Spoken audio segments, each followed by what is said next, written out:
Welcome to ACC Student News. The news students can use. I'm Noemi. And I'm Austin. Here are this week's stories. The Village of Dalton trustees held a special board meeting to approve a resolution calling for an investigation to Mayor Tiffany Henyard. According to multiple news outlets, Mayor Henyard and other elected leaders are facing mounting criticism over questionable spending and unpaid bills. With this investigation, the FBI is reportedly probing misconduct allegations after a local business owner claimed he was punished or refusing to donate to an event she held. Fox News previously reported that she has been living like a royal with a combined salary of nearly $300,000.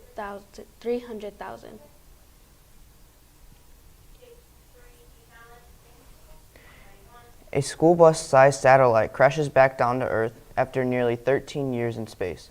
The dead European Space Agency satellite, called European Remote Sensing 2, entered the atmosphere over the Pacific Ocean.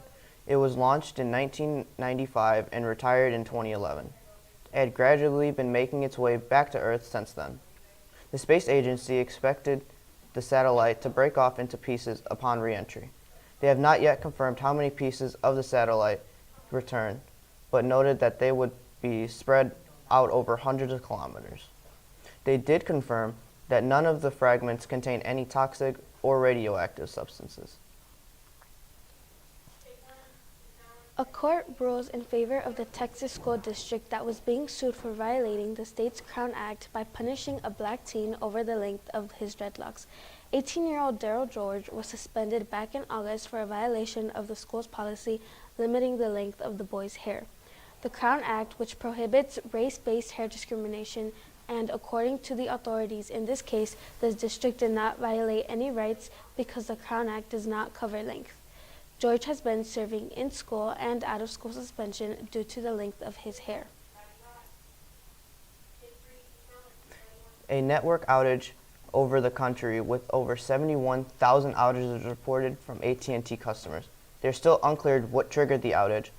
Among concern was the need for assistance, as some people were unable to call 911 for an emergency. The Lake County 911 system posted to social media for anyone experiencing an emergency to call their non-emergency number. Verizon stated that the ONL problems with their network was when their customers were trying to reach out to another carrier. Cricket Wireless, which is also owned by AT&T, said that more than 13,000 customers reported outages. Google is apologizing for its artificial intelligence chatbot that's generating images that portray historical figures as inaccurately, racially, and ethnically diverse. The company's chatbot Gemini created images in which it presented several white historical figures as Black, Native American, or Asian, including the Founding Fathers and the Pope. Gemini users started to report problems this week with its image generation feature. The model appeared to generate images of people of different ethnicities and genders, even if the user prompts didn't specify. Gemini was released in March 2023. China is looking to send a new pair of giant pandas to the San Diego Zoo. China has reached an agreement with zoos again to send giant pandas to the United States and Europe to continue the tradition of animal-based diplomacy. As there is no official timeline, a spokesperson for the San Diego Zoo Wildlife Alliance confirmed that they will be receiving 2 pandas. This zoo had returned its last 2 pandas to China in 2019 after the loan agreement ended.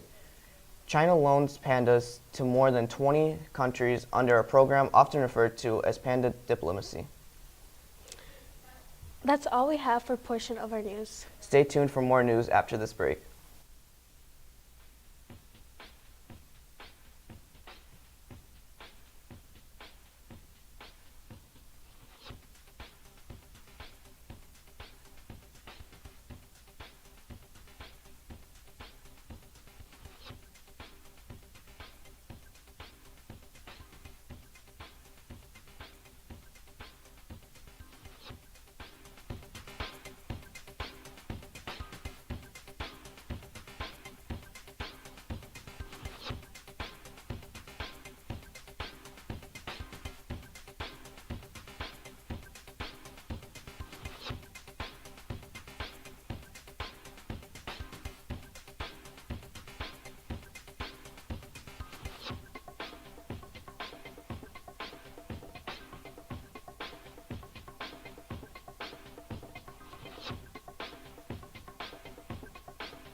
Welcome back to ACC Student News.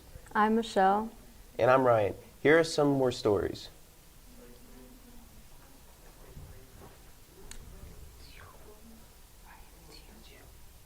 Whiting BP residents of Northwest Indiana over the BP power outage that led to evacuations. In a meeting hosted by the Department of Environmental, residents gathered to discuss the concerns and ask questions on BP's renewal for their air license at the Whiting Residentiary. The meeting of the public comment took the form of a call for the agency to do more to prevent incidents like the power outage on February 1st that led BP to shutting down the refinery, evacuating workers, closing nearby roads, and burning the excess products from their own oil tracks. South Korea has just raised its health alert to the highest level due to the massive walkouts of trainee doctors.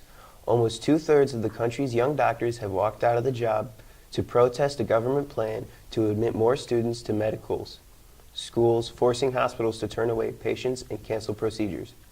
So far, more than 8,400 doctors have joined the walkout, and according to the health ministry, that is equal to about 64% of the entire number of the residents and intern doctors in South Korea. Senior doctors and members have not joined the walkout, but they have held rallies demanding the government scrap its plan.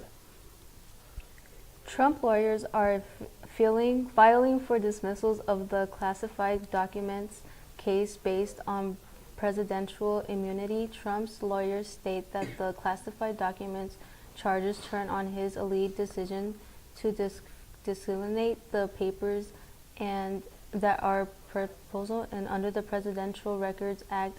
They are arguing that he cannot be prosecuted single that he was an official act made while he was still in the White House. However, prosecutors state that the documents he stowed refused to return and in some cases showed to visitors, which risks not only relations with foreign nations but also the safety of troops and confidential sources. The case is scheduled to go in trial in May. Over 570 documents from a Chinese state-backed hacking group were posted to the developer platform GitHub. These leaked files mentioned at least 20 hacking targets, including countries like the UK, India, South Korea, Thailand, and Malaysia. The hackers exploited vulnerabilities in software from companies such as Microsoft and Google. The data included records of a correspondence between employee lists of targets and materials showing off cyber attack tools. One spreadsheet listed 80 overseas targets that hackers have successfully breached. 16-year-old non-binary student dies a day after being assaulted in a bathroom altercation. The school district in Oklahoma released a statement on their website stating that there was an altercation in the bathroom that was less than 2 minutes and it was broken up by other students and a teacher. Mother of victim stated that the teen was continuously bullied at school. A preliminary autopsy report by the medical examiner's office stated that the teen did not die from trauma. Police and the school officials have not said what led to the brawl, but the teen's family said that there was harassment over the teen's non-binary identity. For the first time in 50 years, we have landed on the moon. The first U.S. private lander touched down on the moon this week. A Houston-based company called Intuitive Machine built and launched a robotic lander called Odysseus. This was a landmark moment for space exploration. An American vehicle has not touched the moon since NASA's Apollo 17 in December of '72. That's all we have for this week. I'm Ryan. I'm Michelle. Make sure to check out the rest of our videos.